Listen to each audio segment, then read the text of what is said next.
All right, hello everyone. I'm Charles Ellison and welcome to another Micro Summit. We are actually in the midst of our Movement Summit series. We transitioned from Micro Summits to now Movement Summits, which are presented to you by the Council of State Governments Eastern Regional Conference Council on Communities of Color in conjunction with the bnote.com, of which I'm publisher. I'm also a senior fellow for CSG ERC Council on Communities of Color.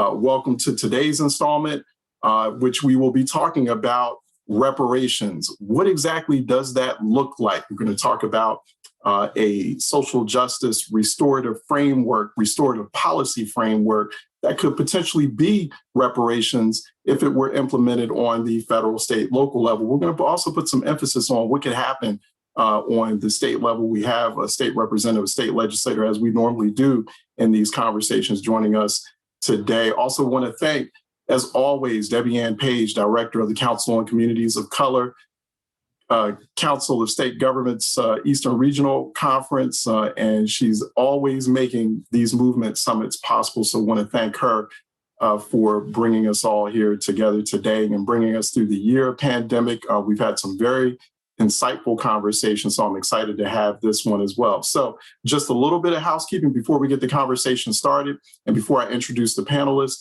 If you're just now coming in from the waiting room, you're joining us as an audience member, you can participate through the Zoom group chat. So if you have questions or you have comments that I can share during this conversation, feel free to leave those in the Zoom group chat.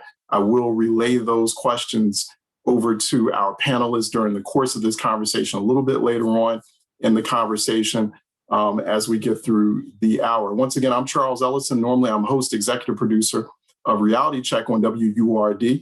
That's every Monday through Thursday, 10 a.m.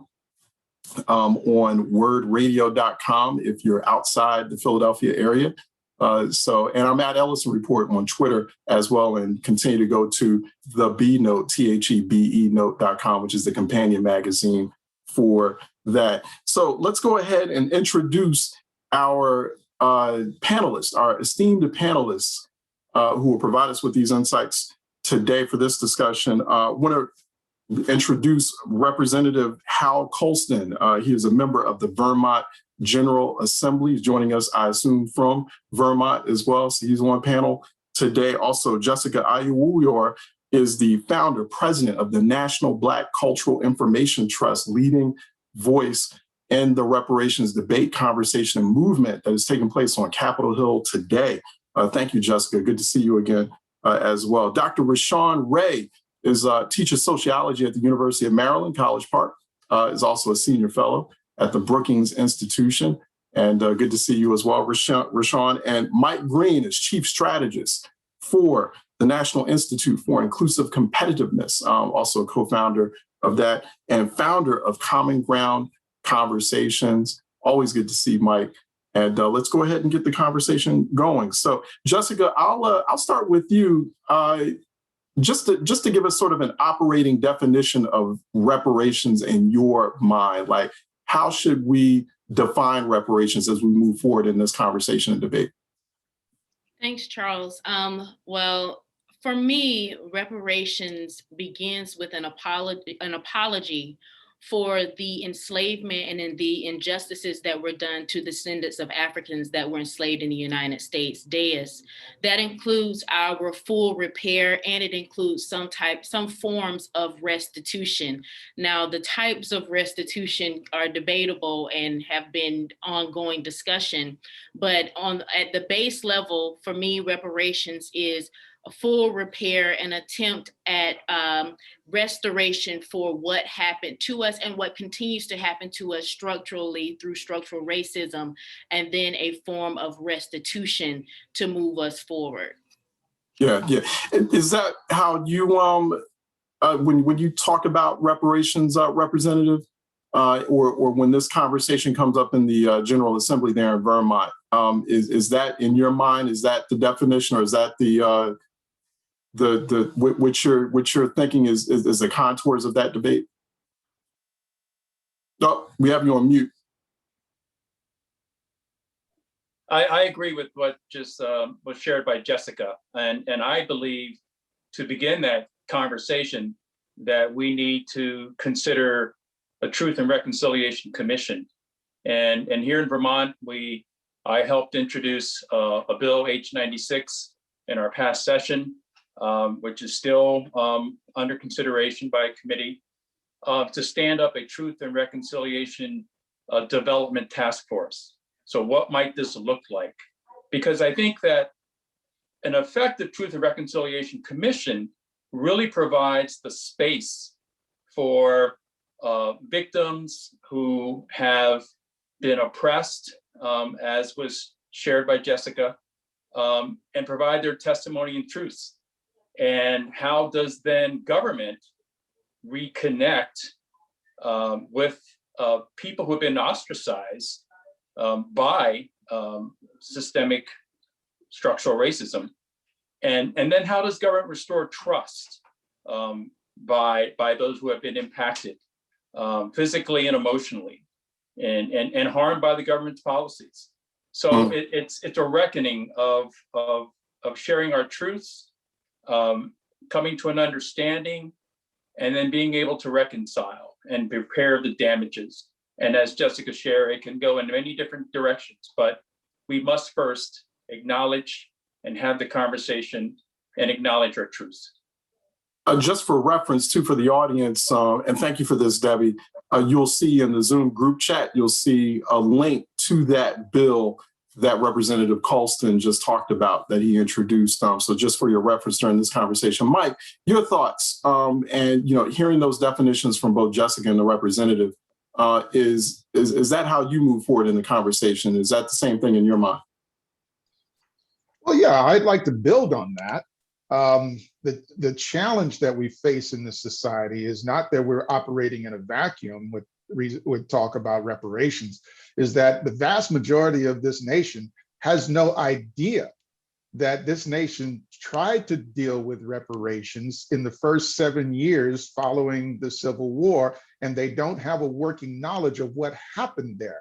And so if we start trying to do things today without understanding where we've been and what has been tried and what happened in the last 15 and a half decades, decade by decade, what happened to the American descendants of slaves? What was tried and what succeeded, what failed?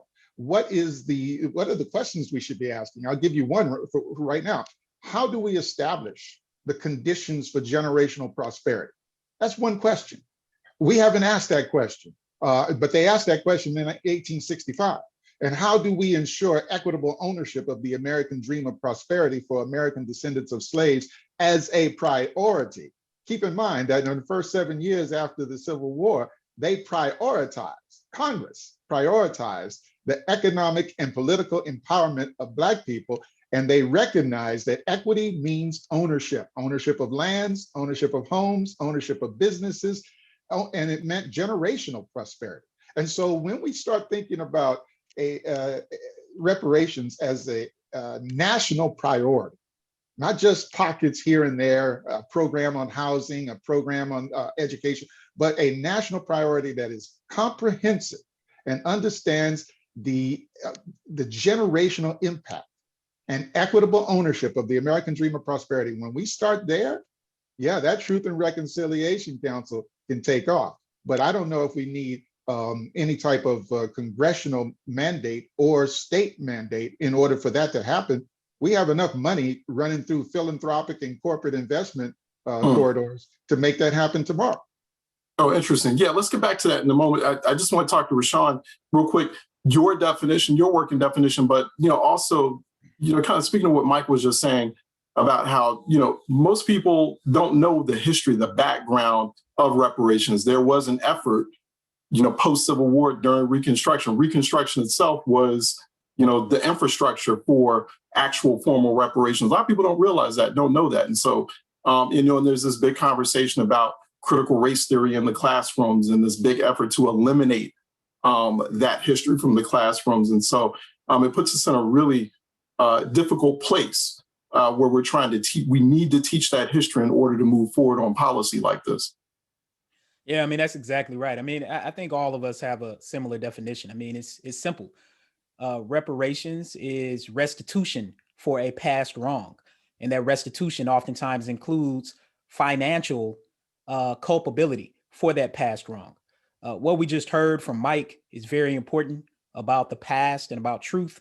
I mean, obviously, as a professor and I study race, one of the things that I study, I teach this in the classroom, and it's oftentimes even shocking to me how little people know, but I've seen that actually decrease over time. And that's something we would expect over time, that people's knowledge will be increased. But from all the universities I've taught at around the country, I've seen that knowledge base decrease by the time they've gotten to college. Now, I think a lot of that has to do with an overemphasis on standardized testing in schools before they get to college. But as it relates to this point, some of the history is important. I serve on a Congressional Truth and Reconciliation Commission that actually combines Representative Barbara Lee's Truth and Reconciliation Bill, and of course, HR 40 being led by Congresswoman Sheila Jackson Lee. There's tons of momentum at the federal level, but part of it is advancing truth.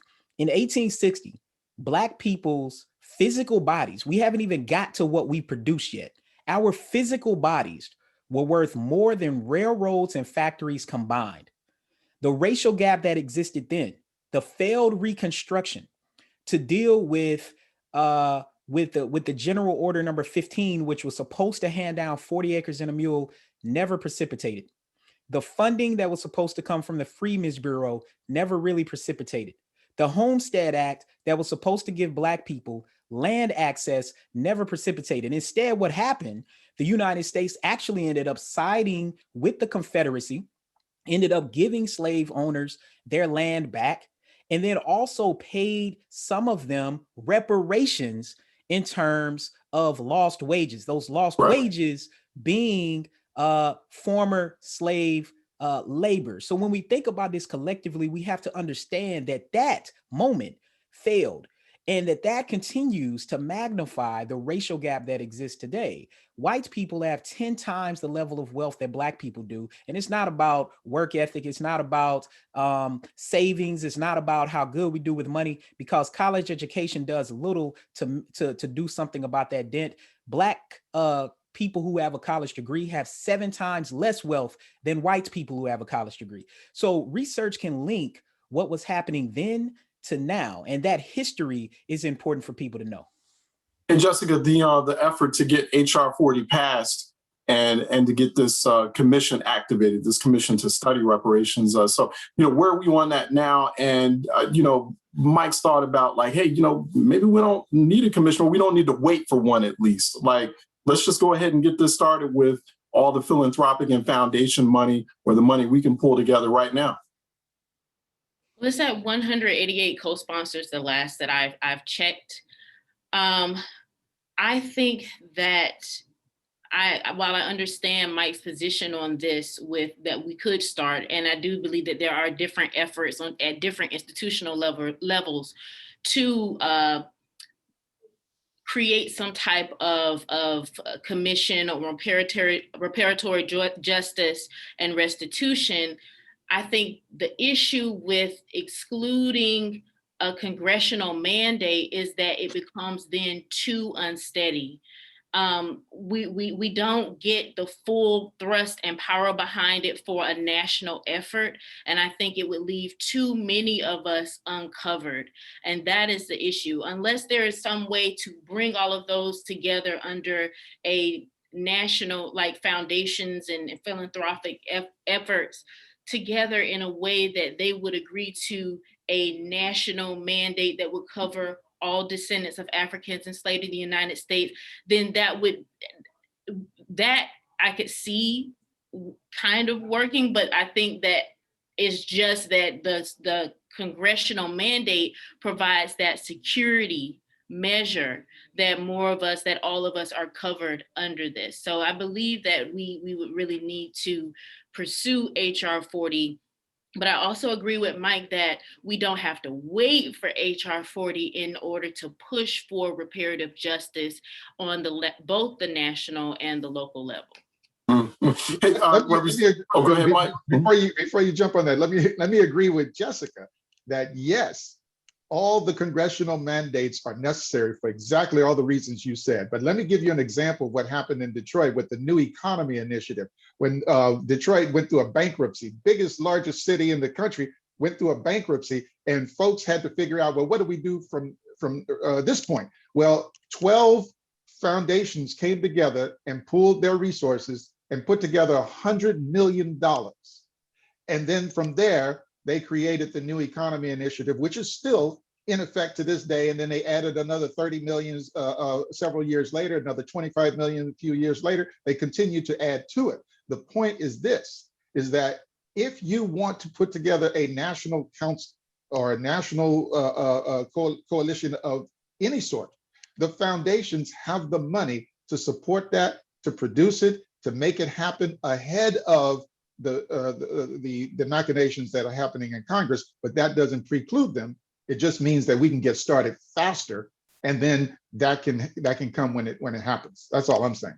Yeah, and Representative, that battle for some sort of at least to start that Truth and Reconciliation Commission, right, in a state like Vermont. I mean, that battle's unfolding in other state legislatures as well. And so, how do you? I'm sure that's a real struggle there in the Vermont General Assembly. Particularly with so few Black legislators there like yourself. So, what's that model for pushing it through a state legislature? How do you get colleagues on both sides of the aisle to see why this is important, why this is significant, and why this is something that's also beneficial for a state like Vermont, for example? Well, it's even more significant for a state like Vermont. We're the second whitest state in the country. We're the second grayest state in the country.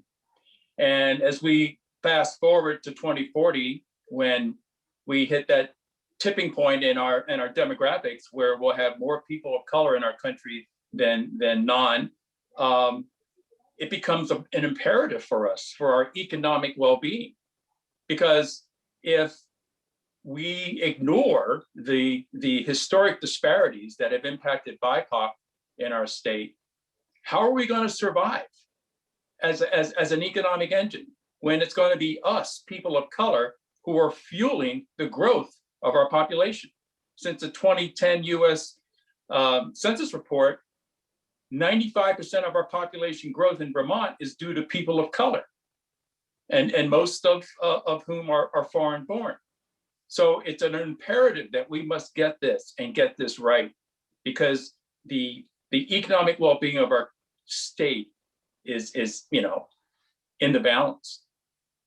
So I'll get to that question a little bit later on, because there is like this growing foreign-born Black diaspora population in a place like Vermont and Maine and other places in that region. I do want to get to that question of eligibility for reparations a little bit later on. But first, I want to go around the table and talk about the framework, like what this looks like.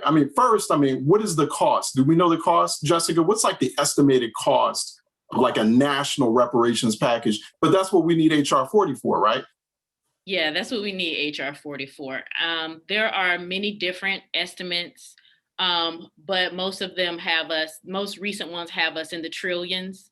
Yeah. So I think that we would need HR 40 for that, because it also, and we talked about this the last time on your show, it depends on what you're accounting for. Are you accounting for enslavement? Are you accounting for throughout the Jim Crow era, where people like my great-grandparents were sharecroppers in Georgia and had to escape for their freedom? Are you accounting for after that, when we were denied housing, when we were denied loans, when we were denied banking? So I think HR 40 would help us to get to a consensus on what we're accounting for, so we can get to a set number. But I also want to highlight that reparations, though it is about restitution, that it is still more than about money. It is about our peoplehood and our humanity as well. And we have to think through that process of how to address that as well. So it's a balancing act, but it's money and right. More than that, our humanity. But yes, it's in the trillions, estimates going up to 17 trillion from various economists. Mm-hmm. And I want to get back to the two on it's not just, it's a mix, right? It's the money, it's the financial, actual financial reparations package, but it's much more than that. But want to talk about like a little bit further on, expound on that, and I'll go to you, Mike, on like what's that look like in your mind, that framework, if reparations were implemented, that framework, and on a national level, on a state and local level, how much thought have you put into that? Well, I'm a big fan of Dr. William Sandy Darity over at Duke University. He wrote the book From Here to Equality, Reparations for African-American Descendants of Slaves in the 20th Century. Now, that being said, what it looks like for me is this. It starts with understanding the landscape that we're dealing with, because we're not talking about reparations in a vacuum. There are people who are visceral opponents of reparations. They are visceral opponents of the progress of Black people in this country. And let me give you an example. The reason why most people don't know the history that Dr. Rashawn Ray was giving us is because it's been intentionally kept away from us. And it's been intentionally kept away from white descendants. Today, 80%, I'm gonna give you 7 different industries, 80% of these industries are white. 80% of all employers, 80% of all the teachers, 80% of all the media, 80% of the entire political landscape, 80% of philanthropists, 80% of the economic and development regions, and 80% of investors, all are white. And very few, a very small percentage of them could actually have a conversation like this and have a working knowledge of the history and the impact of and the need for reparations today. Now, that being said, here's the challenge that we have to incorporate into this conversation, and that is that in 1965, when we were talking about the Voting Rights Act, at the same time, the Congress created the EDA, the Economic Development Administration, with the express directive to prioritize the economic development of the most distressed communities in America. And what they did since 1965 is the EDA has funded a series of economic development districts that blanket the entire country. And every one of those economic development districts produces comprehensive economic development strategies, plans that cover a 5-year period of time that guide the investment and political policies in those regions for the prosperity of those regions. It has worked. It has created a $22 trillion GDP, richest nation in the world over the last 60 years, yet it has left us out, and we were supposed to be the ones prioritized. So when we talk about reparations, I say build on what's already been established. You have a blanket of SEDS plans, strategies for each region that prioritizes the most privileged, that prioritizes the beneficiaries of the status quo, when it should be prioritizing, and it was established to prioritize the distressed communities and the American descendants of slaves. So you have that infrastructure, use it. Hey, Rashawn, so people have the impression, a lot of people, the popular discourse around reparations says, okay, it's about us getting our check, right? But it's not as simple as that. And so what does that framework look like? Sort of expounding on, what Jessica and Mike are saying here. Like, what does that look like to you? Like, how would this be rolled out if it were something to take place on a national or even a smaller micro state and local scale? Yeah, well, I mean, locally and statewide, we're seeing this, and I think we'll talk about that in a little bit. But as it relates to something, say, that would happen on a federal level, the questions that were just being posed are really important. If we're talking specifically about, say, HR 40, which is really, at least at this point, tailored specifically around slavery, okay, that is the wrong. Okay, so what does restitution look like for that? Obviously, Sandy Darity and Kirsten Mullen's book should be a go-to. I've written a lot about this, including with my colleague at Brookings, Andre Perry, and what we lay out is when it comes to what the resources look like, not only is it about cash payments, that should be part of it, but it should also be about around wealth building opportunities. We like to call it a reparations New Deal package. See, we forget that after slavery, after the Civil War, after the failed Reconstruction, after convict leasing and the start of Jim Crow segregation, and we entered a Great Depression, The New Deal bailed out America, primarily bailed out white Americans to create the white middle class that exists today that excluded Black people. So what we note is that in addition to direct payments, we need wealth building strategies to directly address the racial wealth gap that I discussed earlier, that 10-to-1 gap between whites and Blacks. That would include focusing on education, focusing on home ownership, and focusing on business ownership. For education, it means tuition remission, which we're seeing that at universities, in particular. Georgetown, the state of Virginia has said that they're about to start implementing a plan, Princeton Theological Seminary. So it starts with tuition remission. It also starts with student loan repayment, because we know that a lot of Black people have had to take out loans for college because they didn't have that financial nest egg that would have came from generational wealth had they not been excluded. When it comes to housing, people need down payment grants. People also need housing revitalization grants. We know that there are people who live in predominantly Black communities all around the country, from Detroit to DC to St. Louis to Oakland, that own homes that have become dilapidated neighborhoods, partly because of the legacy of what happened with Red Summer that happened about 100 years ago that we don't talk enough about, that also happened with a series of incidents even beyond Tulsa and how we think about riots. So we need housing down payment assistance and housing revitalization grants. Finally, people need Black firms, Black companies need funding to bolster their companies. And that is something that we know to this day, that Black businesses continue to get excluded. During the pandemic, over 90% of Black small businesses did not receive payment protection program funding from the Small Business Administration. That led to over 40% of Black small businesses closing, according to a Stanford report. So we need funding to help jumpstart businesses and expand those. So when we talk about wealth building strategies, that's what it looks like. But I also want to be clear that I do think that the direct payments and people having control over what they do with their money is something that should also be part of the process. And finally, just let me mention, as a foreshadow to something I'm sure we'll talk about later, how do we pay for it? Federal land is the answer. I wrote about this in Business Insider. 25% of land in the United States is federally owned land. What do you do with that? You lease it, you sell it. That's how we pay for that. That gets back to the original premise of 40 acres and a mule.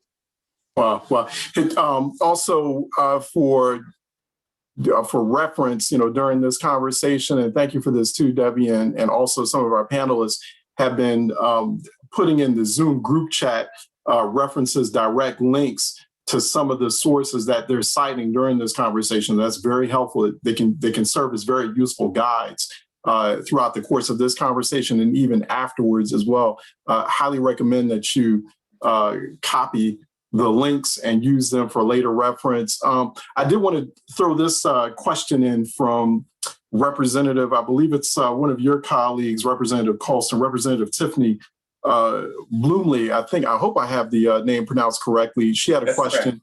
Our legislature's legal counsel has expressed concern about the constitutionality of reparations legislation. What is your advice about how best to shape legislation in light of that concern? So I'll start with you first, Representative Colston. It's a very good question. Thank you, Representative Bloomley, and want to get responses from the rest of the panel as well. Representative? I think the response is simple. We need to change the Constitution if that's the issue. It's not an easy task, but it's a necessary one. We did that in our last biennium.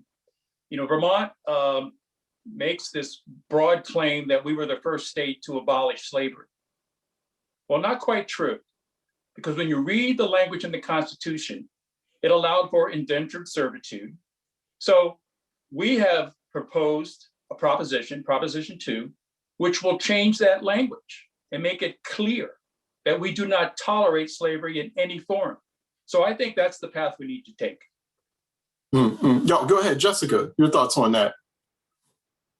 Well, I wanted to kind of come back a little bit. Sure. So I put this is one of the links I included because in COBRA, National Coalition of Blacks for Reparations in America, has 5 key injury areas that they believe should be covered in a national reparations plan. That would include addressing our peoplehood, education, economics, criminal justice, health. And I think that that helps with centering part of this discussion, because while we do need wealth building, and while we do need to close the racial wealth gap, one of the first things that we also need when we talk about peoplehood is, and this also leads back to the current discussion of critical race theory and what Rashawn was talking about with the history, and Mike, with the history being hidden. We have Black political prisoners still languishing away in prisons right now, and the work that they were doing was justified at that time. That should be a part of our reparations discussion, freeing these Black political prisoners.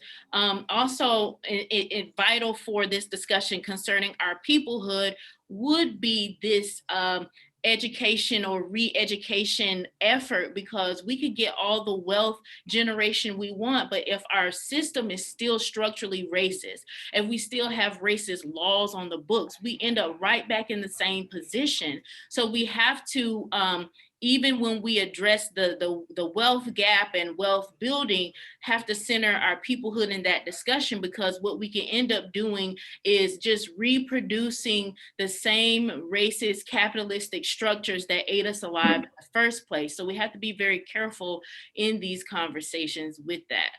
No, that's a very good point. No, that's a very good point. On that constitutionality question, I don't know, Jessica, do you want to provide any input on that? I'm not sure what was meant by that, but the one thing I can say is that the United States has given reparations before. So I don't know why people act like when it comes to descendants of Africans enslaved in the United States, that it's like this unicorn conversation. Like, how do we do this? We don't know. As Rashawn brought up earlier, reparations was paid in 1862 to former slave owners. Reparations was paid to Japanese internment camp folks to the tune of $1.6 billion. They received $20,000 each for about 82,000 of them. And so it can happen. It's not something that is like a figment of our imagination or impossible. It just seems like people make it such an impossible endeavor when it gets to Black folks, but it is not impossible. Good point. And it's not unconstitutional. And if it is, like the representative said, then change the Constitution. Go ahead, Mike, especially on that constitutional question, because that's real important. And Jessica was a good point too. Like, suddenly we get into long drawn out conversations about whether or not this is constitutional. Well, Jessica brings up a really good point. People do act like this is some sort of out of the blue idea. Why do the generations that are living today have to deal with these issues that have long been forgotten by white America, have long been hidden under the rug? The reality is this. In 1865, you had a Congress that was not comprised of the Southern leaders who were the oppressors and who gave their lives, the states, many of them gave their lives to protect the institution of slavery because of their economic benefits. And the Northerners gave their lives to eradicate the growth of slavery, the expansion of slavery into the Western regions. Well, when the war was over, it was the Northerners who occupied Congress. And it was the radicals, not the moderates. So those terms still apply today. It was the white radicals who said, okay, we're going to prioritize the economic and political empowerment of Black people. That was the #1 priority for Congress then. And here's what they did. They introduced the very first Civil Rights Act, 1866. Most people think of 1964 Civil Rights Act. There's been 9 Civil Rights Acts, or probably more. But 1866 was the first Civil Rights Act. They changed the Constitution 3 times, 13th, 14th, 15th Amendment, so that with the 14th Amendment, Black people would have standing in this country as citizens. That's the first time we became citizens of the country. The country was established for white citizens only and for the benefit of white people only. So we became citizens in 1868 after they impeached a white supremacist president, because he was a recalcitrant opponent of all of the things that the white radicals were trying to do. They introduced the Freedmen's Fund that funded the Freedmen's Bureau and the Freedmen's Savings and Trust that was, the last president was Frederick Douglass. So they understood that we needed economic empowerment by ownership of lands, homes, and businesses. They understood that we need education. So HBCUs began to be built in earnest for over 100 years, from 1865 to 1965. They understood that we needed to have the kind of quality education at K-12 in order to educate our children, to have workforce training, to provide training for businesses, entrepreneurship.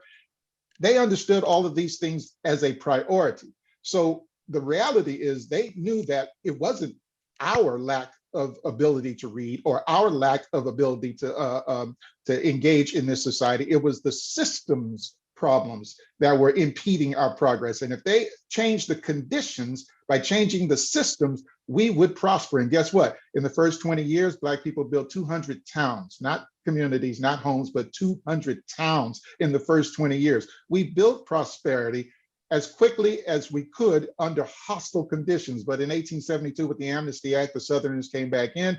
They defunded everything. They destroyed everything. They took down our towns. And for 100 years of white terrorism, they destroyed everything that we had built up. And by the time you get to the 1950s and 60s with urban policies, you're starting to raise Black communities. You're starting to redline everybody into various areas. The Great Migration had already corralled us into systemic ghettos. And by 1968, you've got the Kerner Commission coming out and say, yeah, white institutions created this mess and white society condones it. Yeah. Representative, I think you had your hand up earlier on. I'm sorry, go ahead. Yes, I just wanted to add, reparations is an important lofty goal, but what is the path to get there? And I think we need to think about, as legislators, what is our daily routine to make sure our policies are going to get us there? And our Social Equity Caucus, which is about 2 years old, and our General Assembly, about 75 legislators, representatives and senators, and about 75 community members from around the state. And we stood up a work group that created an equity lens for legislators. So how do we do our work in an effective way? And our first question that we propose is this: how does this bill increase social well-being for the racial ethnic groups most adversely impacted by redistributing wealth and resources to those impacted communities? Who benefits from this proposed bill? And if BIPOC, LGBTQ+, disability, and migrant communities do not benefit, how can they? So we have to put this in the forefront of our thinking and our policy development. Yeah, that gets to that question. I wanted to throw that out there to the panel because there's a few more questions. I have a question too from the audience that I'll get to in a moment about eligibility. And and there is this difficult conversation about, okay, if we get like some kind of national reparations package, is it just focused on Black people or the descendants of enslaved Africans, enslaved Black people? Is it joint reparations or shared reparations for the legacy of racism and discrimination? It becomes a very difficult, tense conversation. But Jessica, I'll go to you on that. As far as like, who would be eligible for the kind of reparations, the restorative, reparative package that you've been describing? Who specifically is in your mind eligible for that? Well, I think that's also something that would hopefully be addressed in HR 40.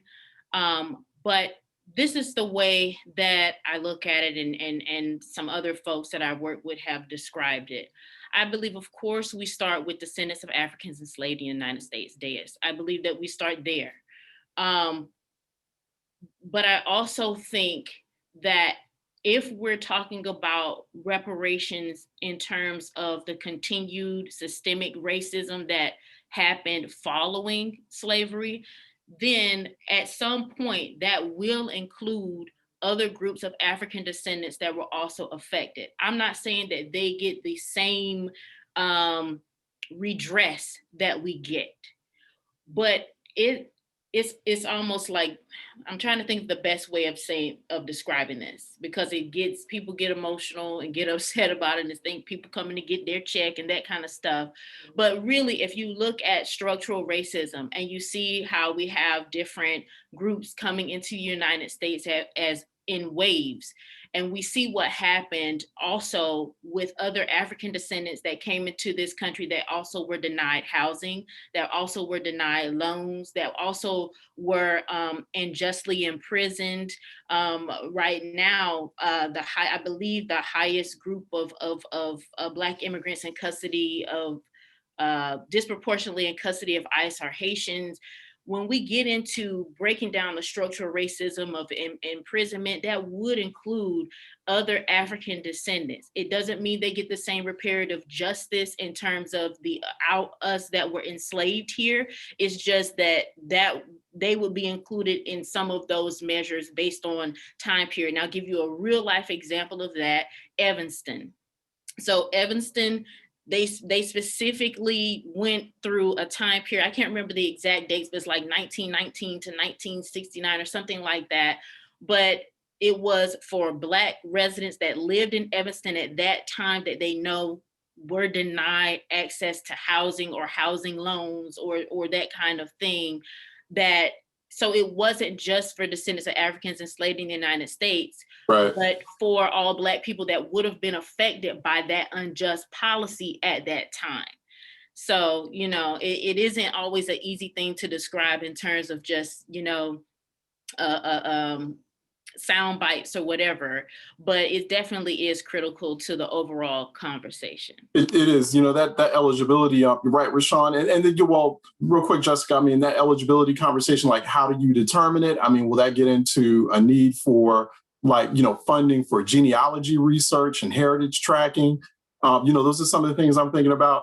I do think about, I'll throw this out here, would a person like myself be eligible? So like my mother's family, directly descended from slaves from Virginia and Georgia, her sharecroppers, et cetera. But I'm biracial. So, I have a white father. So it's like, does that mean that I'm not eligible or my children are not eligible, even though we're direct descendants of the enslaved, for reparations? It gets into these very sticky conversations that we need to flesh out, but HR 40 would be, I don't know, do you want to add a thought on that, Jessica? I think we should stay away from blood quantum type things concerning reparations. Yeah. If you're Black and you're a descendant of Africans enslaved in the United States, then I think that I want HR 40 to address this, but I think that it would automatically include someone like you and others. But it is a difficult conversation. I do think it would be great to put money and funding behind genealogical, looking into our family histories, and there are different projects actually working on that now. But I'm also fearful that if we go too far in the weeds, too many people that are eligible would be excluded. There isn't always a paper trail.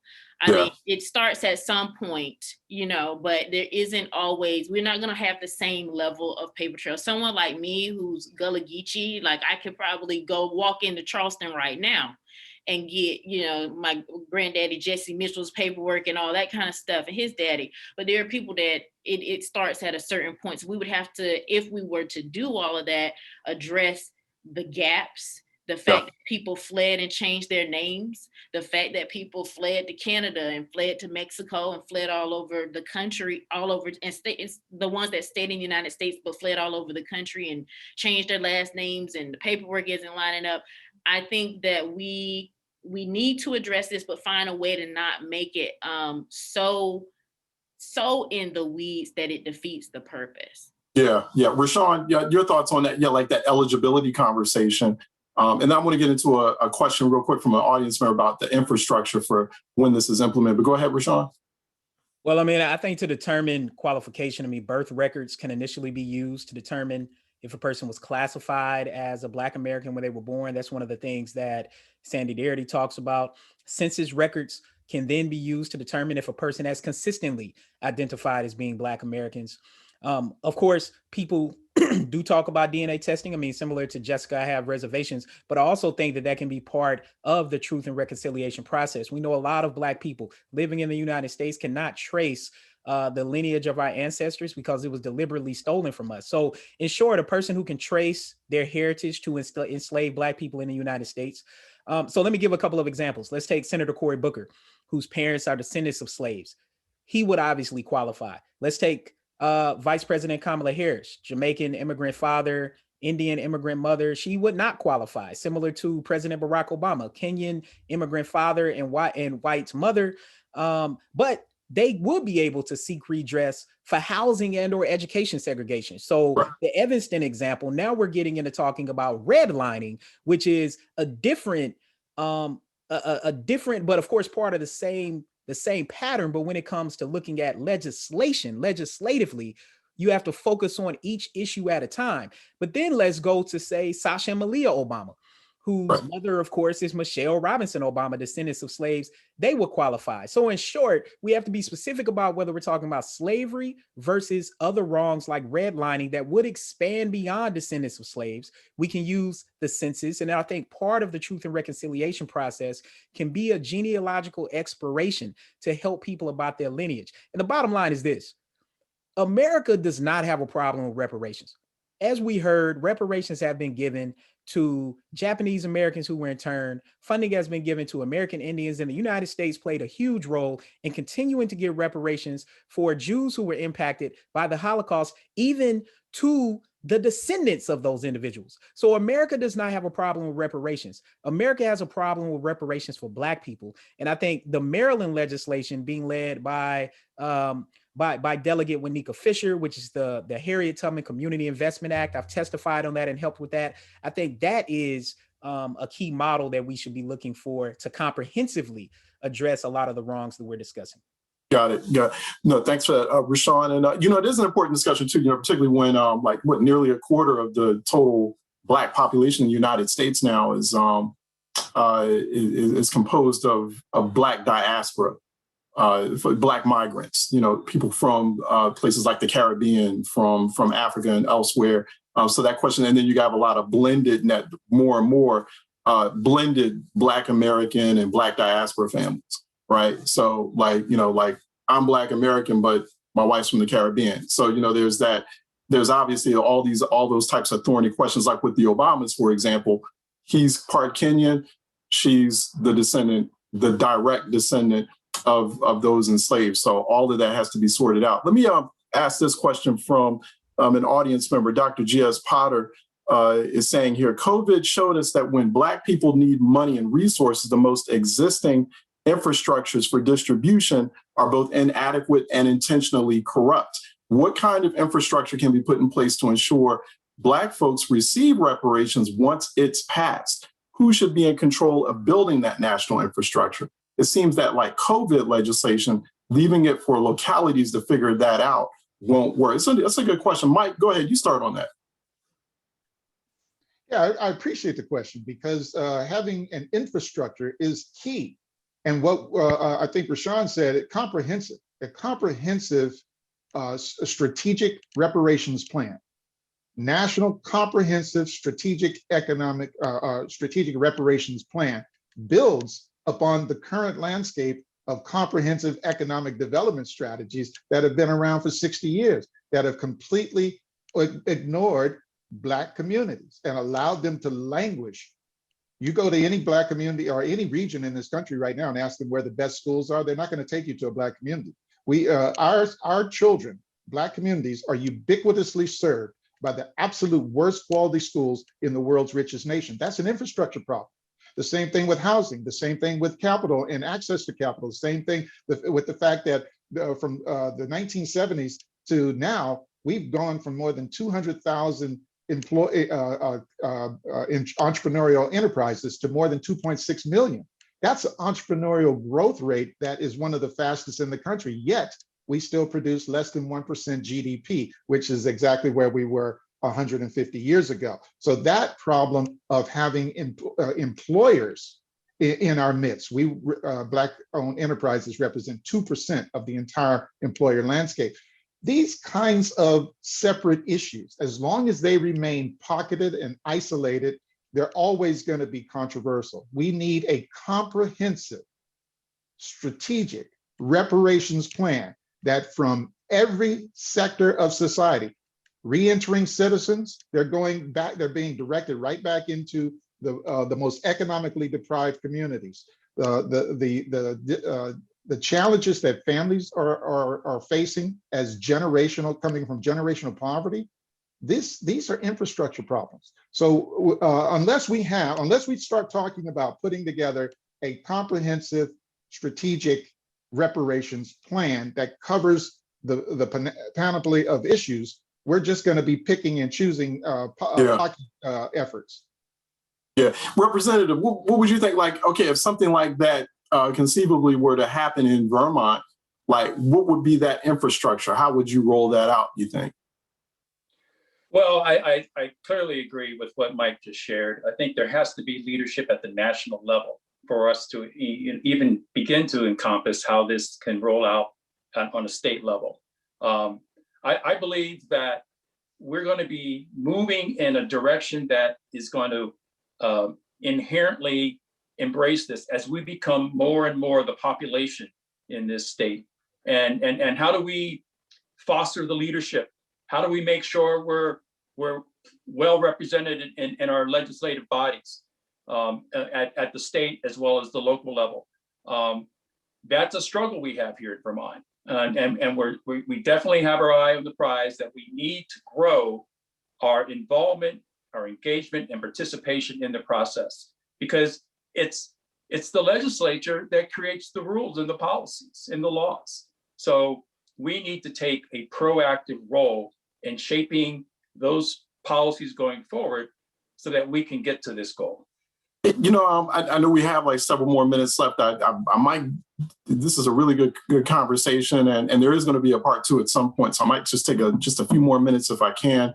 Rashawn, Jessica, with Juneteenth being passed as now a federal holiday.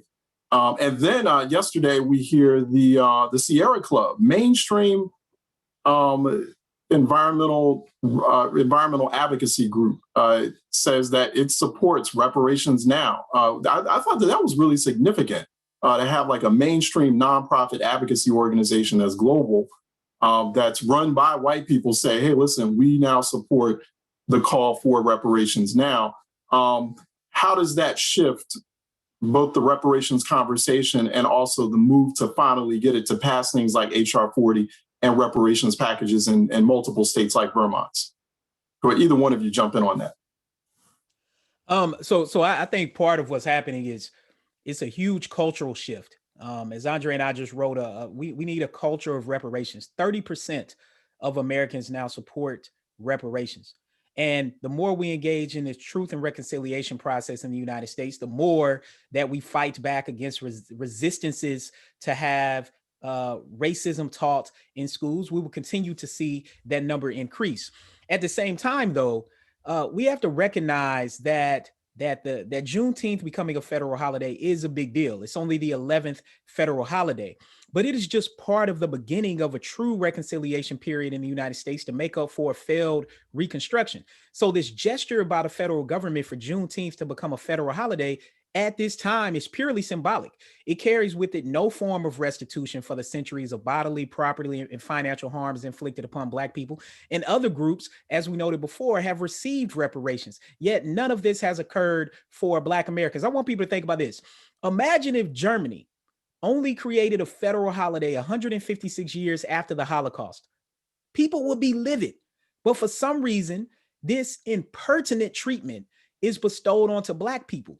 And we act like that is something that we should not resist and fight against. So I mean, when we start talking about what Juneteenth means, it's a big deal. But we also have to put it in context that it doesn't come along with any tangible changes in people's lives. Yeah, I mean, any much of a game changer there, Jessica, you know, between Juneteenth being a federal holiday, then also President Biden used, you know, fairly strong words in his description of Tulsa, you know, which I don't know, maybe that maybe changes the insurance dimensions of that. You know, he says it wasn't a riot, it was a massacre. You know, so there's very strong words for a sitting U.S. president, but I mean, does that change the game any? While I agree with Rashawn that it certainly does not come with any material benefit, I do believe that, and though I do believe it is also very symbolic, I do believe that we can use it as a tool. I think that we can use it as a tool for clearing up much of this cultural disinformation that has erased what has happened to us as a people on this land. I think that we can use this federal holiday, and I know it's not guaranteed because look what happens with MLK Day, my God. Um, but I think that while we're in this atmosphere, of people trying to pass legislation to ban critical race theory, it's ironic that Juneteenth becomes a federal holiday. You cannot then ignore the law and the racism embedded in it and how it was used to enslave African people and all of the subsidiaries of structural racism following it. So while I do believe that the federal law is symbolic, we activists pushing for reparations for our ancestors, our parents, and ourselves can use this holiday to re-educate, to subvert the plans of others that want to erase the true history of what has happened in this land. It can be used as a tool, but we definitely need Congress and Biden to keep that same energy for HR 40.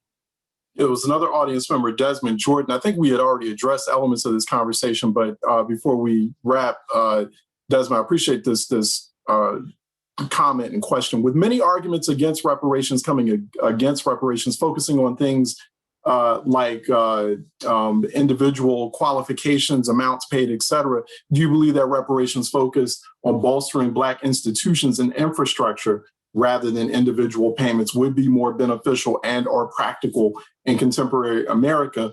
If they believe the latter, then why? It is a good question because it, like we just had a couple of days ago, a hearing in the House Agriculture Committee about supporting agro HBCUs or 1890 land grant institutions. How do we get more support and resources and money for them, and also permanent scholarships, permanent funding for Black students to get into agricultural science degrees at those agro HBCUs. So, there's been a big conversation about that. How do we support those? How do we bolster those? I don't know, Mike, you want to address that question before we wrap? Well, you know me, I'm going to go back to it always includes both and. We need a comprehensive strategic reparations plan that covers all of these issues and not just pick and choose our pet issue to have a discussion about, because that's where the enemy is going to divide us. And there's an enemy that is actively working, and I think Jessica touched on it, actively working to subvert all of these efforts. They don't even want to talk about it. They don't want to have it taught to our kids in schools. And that's a problem. So education is going to be key, certainly. And I think that using Juneteenth as a tool of education of the nation is going to be an opportunity, because we have to get the nation to support a comprehensive strategic reparations plan and then to execute it. Yeah. Representative, on that question about supporting or bolstering Black institutions. I know the Black population in Vermont is small, but that's an interesting question, particularly as you have colleagues I'm sure you're having right now with your legislators, your counterpart legislators or other Black legislators in other states. Well, I was competing with the F-35, so I got most of your question, but I think we have to do all the above, and I think we need to make sure we need to find the right fit. And I think a Truth and Reconciliation Commission will bring out that kind of information. So it's not going to be a one size fits all, but we need to look at our own local community, our state, and understand where are the needs and how do we best redress the harm that was done. So I don't see a blanket approach. I see as Mike said, a comprehensive plan, but it's got to be such so that we can make it work for us as it best works for us. Yeah. Rashawn, parting thoughts on the supporting Black institutions. You talked about Black businesses earlier. I know that there is this big revival, big kind of national revival around HBCUs and supporting them. But your thoughts? Yeah, I mean, look, the comprehensive approach is really important. I think what we have to do, though, is not extend what the federal government has done past and make it more than what it actually is. And part of what I'm getting at there is that I think the federal oversight and things happening at the federal government is really important, but things happening locally is also really important. One thing that Senator Cory Booker talks about when I have conversations with him is he says that change doesn't come from Washington, change comes to Washington. And we have to be clear about that pressure that is being put on. So the responses that we're getting, the resistance around critical race theory, which again, look, I teach this, that's not what's happening in public schools, but that's not what we're here to talk about. The point there, though, is that resistance is about some white parents not wanting to have conversations with their kids about race, and also recognizing that the world is changing and that the United States is shifting. And part of that shift, they're resisting because they perceive that they're going to lose something that they know has been symbolic in economic privileges that have been based on what they look like, not based on what they do. So I think part of moving forward, as we think about HR 40, as we think about truth and reconciliation, as we think about what's happening in state legislatures, locally with corporations and universities, right, all of that is needed to make the changes that we're talking about. Representative Colston, you had your hand raised before I go to Jessica for a final thought.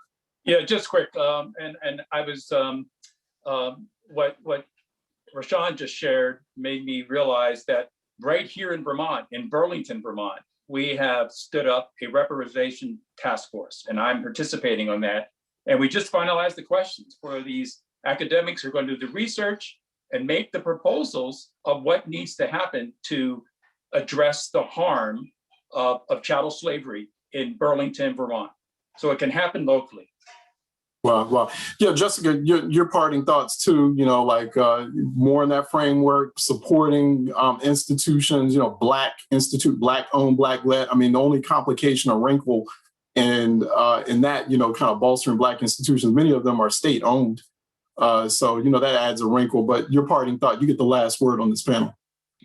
Okay, well, I think that it definitely needs to be a both thing. I think those need to be a part of that overall comprehensive plan that we've been talking about that would hopefully be addressed in HR 40. I just want to plug my land grant institution, Fort Valley State University in Fort Valley, Georgia.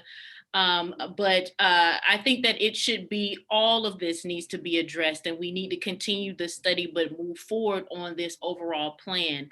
I also want to plug that next weekend, June 25th through the 27th, the National Coalition of Blacks for Reparations in America is holding their 32nd annual conference.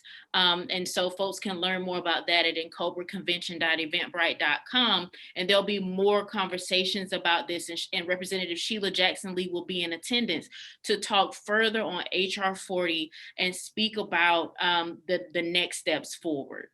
All right. No, thank you for that. You'll get the last word too. And speaking of future events, we're going to have a part 2 of this conversation, reparations. What does that look like?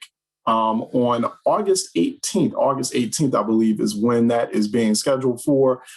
So definitely looking forward to that conversation. Also, don't forget to look in your Zoom group chat before we end this conversation. There is a huge, massive plethora of resources and links that are very, very useful. I want to thank the panelists and also Debbie and also some of the audience members for providing some of those resources, just useful nuggets of information, some of it cited during this conversation in the Zoom group chat to make people, feel more familiar with the conversation and the debate around reparations. This has been a great conversation. It's given me some food for thought, and I'm going to follow up with folks on WURD, of course. Jessica Awior is the president founder of the National Black Cultural Information Trust. Go to nbcit.org for more information there. And then Rashawn Ray, sociologist or teaching sociology at the University of Maryland, College Park. So for more information, you can go to @sociologistray, in fact, if I'm not mistaken, and brookings.edu. He's senior fellow at Brookings Institution. and Mike Green, founder of Common Ground Conversations, and go to commongroundconversations.com. But he's also chief strategist for the National Institute for Inclusive Competitiveness, NIICUSA.org, and State Representative Hal Colston of the Vermont General Assembly. Really appreciate your presence and your time here with us, Representative. And thanks for the conversation, and also, just describing your efforts there in the Vermont legislature. I want to thank your colleague once again, too, for posing that point and question. I want to thank Debbie-Ann Page of the Council on Communities of Color at the Council of State Governments Eastern Regional Conference for bringing us this what used to be a micro summit series, and now that we're in 2021 in the new year, we call ourselves the Movement Summit. There are more coming. So just stay tuned. Continue to go to CSG-ERC.org for more information, or, just follow me at the B-Note, THEBE-Note.com for more there. So I want to also thank all the folks who tuned in. This has been recorded and it will be shared on multiple online and social media platforms. I'm Charles Ellison. And once again, you can listen to me at WURD's Reality Check every Monday through Thursday, 10 a.m. to 1 p.m. Eastern Time. Go to wordradio.com for the live stream for your daily dose of public affairs. I'm at Ellison Report on twitter.com once again. And everyone, please, happy Father's Day weekend and happy Juneteenth. Please, definitely continue that fight. But let's definitely enjoy that observance and continue to learn more about these very important issues. I'll see you next time. Be safe, everyone.